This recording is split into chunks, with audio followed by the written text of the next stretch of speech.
सफलता मिली, सेंसर्स के माध्यम से आतंकवादी होने की पुष्टि मिल गई।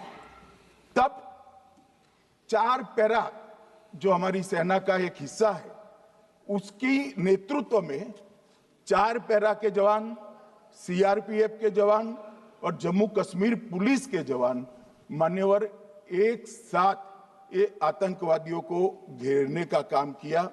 सेना, सीआरपीएफ, जम्मू कश्मीर पुलिस की मीटिंग भी की गई। जो 5 ह्यूमन एसेट्स थे उनको भी वहां भेजा गया और कुल मिलाकर कल जो ऑपरेशन हुआ, इसमें हमारे निर्दोष नागरिकों को मारने वाले तीनों आतंकी मौत के घाट उतार दिए। मान्यवर, तीनों के नाम मैंने बताए हैं, सुलेमान उर्फे फैजल जट, अफगान और जिब्रान। मान्यवर, वो तो एक आशंका थी कि यही लोगों ने घटना की है, मगर मैं बाद में एनआईए की जांच पर आता हूं, एनआईए ने पहले से ही इनको जिन्होंने आसरा लिया था वो लोगों को गिरफ्तार कर रखा था। उनको खाना पहुंचाने वाले लोगों को अपने कब्जे में रखा था।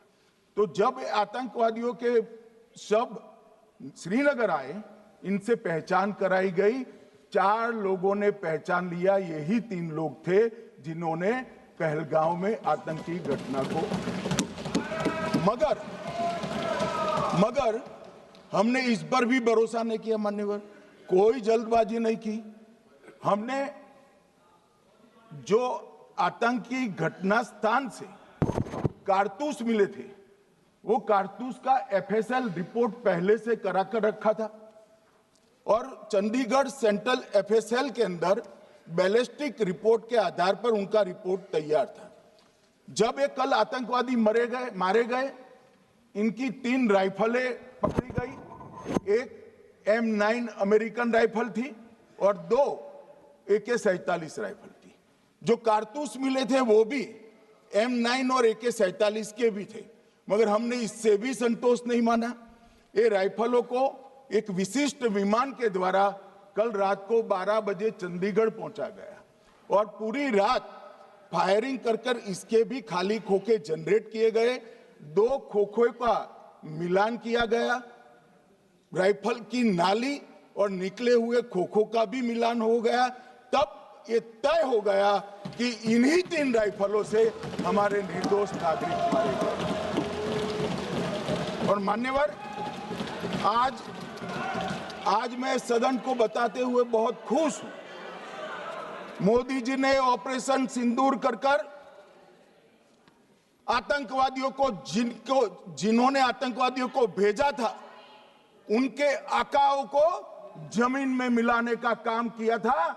सेना और सीआरपीएफ ने वो आतंकवादियों को भी समाप्त कर दिया। और मान्यवर,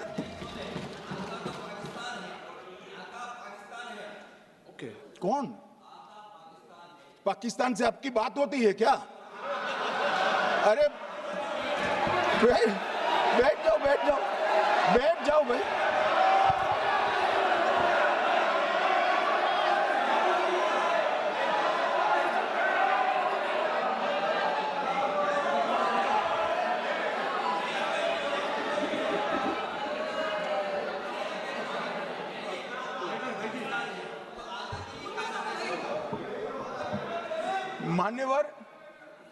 मान्यवर, मैं बताता हूं कैसे इनके आका मारे गए, वो भी नाम के साथ बताता हूं, जगह के साथ बताता हूं, घंटे, मिनट और सेकंड के साथ बताता हूं। मान्यवर, मैं तो अपेक्षा करता था कि जब एक सूचना सुनेंगे, पक्ष विपक्ष में खुशी की लहर दौड़ जाएगी, मगर ये स्याही पड़ गई इनके चेहरे। ये क्या है मान्यवर? किस तरह की पॉलिटिक्स है भाई? आतंकवादी मारे गए, आपको इसका भी आनंद नहीं है?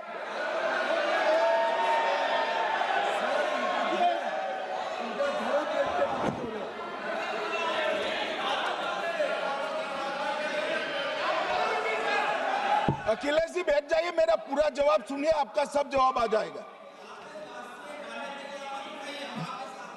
भाई आप आतंकवादियों का धर्म देखकर दुखी मत होइए।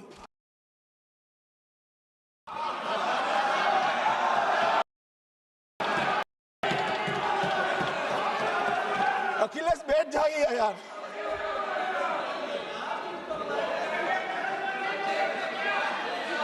अखिलेश जी बैठ जाइए। मान्यवर, किसी को संशय रखने की जरूरत नहीं है। बैलिस्टिक रिपोर्ट मेरे पास है, मेरे हाथ में है, और 6 वैज्ञानिकों ने इसको क्रॉस चेक किया है। सुबह 4:46 पर फोन पर मुझे 6 ने वीडियो फोन पर कहा है कि 100% वही गोलियां हैं जो वहां चलाई। मान्यवर, ये हमारे देश की सेना, सीआरपीएफ और जम्मू कश्मीर पुलिस, ये तीनों का एक साझा बहुत बड़ा कामयाबी है, जिस पर 140 करोड़ को नाज होना चाहिए, देश की जनता को नाज। मान्यवर, मैं तो गया था वहां पर जब ये घटना हुई। दूसरे दिन इनके परिजनों को मिला था। 6 दिन की शादी वाली बच्ची विधवा होकर मेरे सामने खड़ी थी। आज तक मैं वो दृश्य नहीं भूल सकता। मगर आज सारे परिजनों को मैं कहना चाहता हूं कि मोदी जी ने ऑपरेशन सिंदूर से भेजने वालों को भी मारा, और हमारे सुरक्षा बलों ने जिनको भेजा था उनको भी मारा, और एक ऐसा सबक सिखाया है कि आने वाले कई दिनों तक कोई ऐसी हिम्मत नहीं कर पाएगा। मान्यवर, मैं थोड़ा एनआईए की जांच के बारे में भी बताना चाहूंगा। मान्यवर, जिस दिन लश्कर ए तोयबा ने और इसके आउटफिट टीआरएफ ने इसकी जिम्मेदारी ली, उसी दिन हमने तय कर लिया था कि ये जांच एनआईए को सौंप दी जाएगी, क्योंकि एनआईए आतंकवाद के केसों की जांच के लिए, वैज्ञानिक तरीके से जांच करने के लिए और सजा कराने के लिए महारत हासिल की हुई विश्व मान्य एजेंसी है, जिसका सजा कराने का दर 96% से ज्यादा है। मान्यवर, हमने तुरंत ही इसकी जांच एनआईए को दे दी। हमने पूरी व्यवस्था की। सेना, बीएसएफ, सीआरपीएफ और जम्मू कश्मीर पुलिस ने कि ये लोग देश छोड़कर भाग न जाए, और मान्यवर, इसकी जांच की शुरुआत हुई। एक थकाने वाली बहुत लंबी जांच हुई है। जांच के दौरान मृतक के परिजन जो साथ में थे, उनको सभी को चर्चा किए गया। पर्यटकों, खच्चर वालों, पोनी वालों, फोटोग्राफर, कर्मचारियों, विभिन्न दुकान में काम करने वाले लोगों, कुल मिलाकर 1055 लोगों की लंबी 3000 घंटे से ज्यादा पूछताछ इंफॉर्मेशन के लिए की गई, और इस सबको वीडियो पर रिकॉर्ड कर दिया गया। और बाद में इसके आधार पर स्केच बनाया गया, और ढूंढते 22/6/25 को एक बशीर की पहचान की गई और परवेज की पहचान की गई, जिन्होंने आतंकवादी घटना के अगले दिन आतंकवादियों को शरण दी थी। उनको अपने ढोक में रखा था। वो दोनों को गिरफ्तार कर लिया गया। अब वो हमारी कस्टडी में है। दोनों गिरफ्तार अपराधियों ने खुलासा किया कि 21/4/25 की रात को 8 बजे 3 आतंकवादी बेसरन से लगभग 2 किलोमीटर दूर स्थित परवेज ढोक में आए थे। आतंकवादियों के पास AK-47 और M9 कार्बाइन थी। जो 2 आतंकवादियों ने काली पोशाक पहनी थी और एक ने छद्म वेश किया था। खाना खाया, चाय पी, और ढोक से निकलते वक्त कुछ खाना, नमक, मिर्च और मसाले लेकर वो चले गए। मान्यवर, उस वक्त हमने जिन खोखों को रिकवर किया था, इसको हमने चंडीगढ़ FSL में टेस्टिंग के लिए भेज दिया, और जब चंडीगढ़ FSL में टेस्टिंग के लिए भेजा गया तो वही राइफल से एप्को आतंकी हमला हुआ था, वो भी निश्चित हुआ। तो आज इसके साथ साथ दूसरे एप्को आतंकी हत्या को अंजाम देने वाले आतंकियों का भी इसके साथ ही समाप्ति हुई है, उनको मार दिया गया है मान्यवर। और इसके बाद में स्केच बनाया गया। गिरफ्तार किए गए दोनों आरोपियों की माता जो थी, इन्होंने ये तीनों आतंकियों के मृतदेहों को पहचान लिया है। दोनों आतंकवादी घटना में साथ लेने वाले उनके साथियों ने भी पहचान लिया है और अब उसकी एफएसएल की पुष्टि भी आज सुबह 4 बजे हो गई थी। अब मैं जांच का पूरा ब्यौरा बताना चाहता हूं मान्यवर। ये हमले में 3 पाकिस्तानी आतंकवादी थे।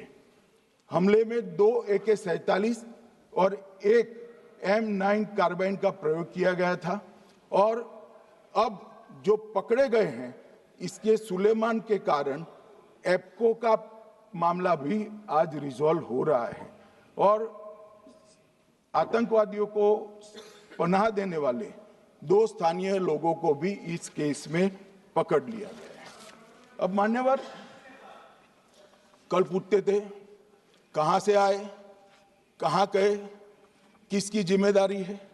भाई जिम्मेदारी हमारी ही है, हम सरकार में हैं, हमारी ही जिम्मेदारी है। मगर मैं पूछता हूं जब आप सरकार में थे तब क्या क्या हुआ था, इसकी जिम्मेदारी किसकी थी और क्यों निर्वहन नहीं किया, वो भी बाद में पूछूंगा, जरा धीरज से सुनना। मगर मान्यवर, मुझे एक बड़ा दुख हुआ। कल इस देश के पूर्व गृह मंत्री चिदंबरम जी ने सवाल उठाया कि क्या प्रूफ है कि ये आतंकवादी पाकिस्तान से आए, और मान्यवर कब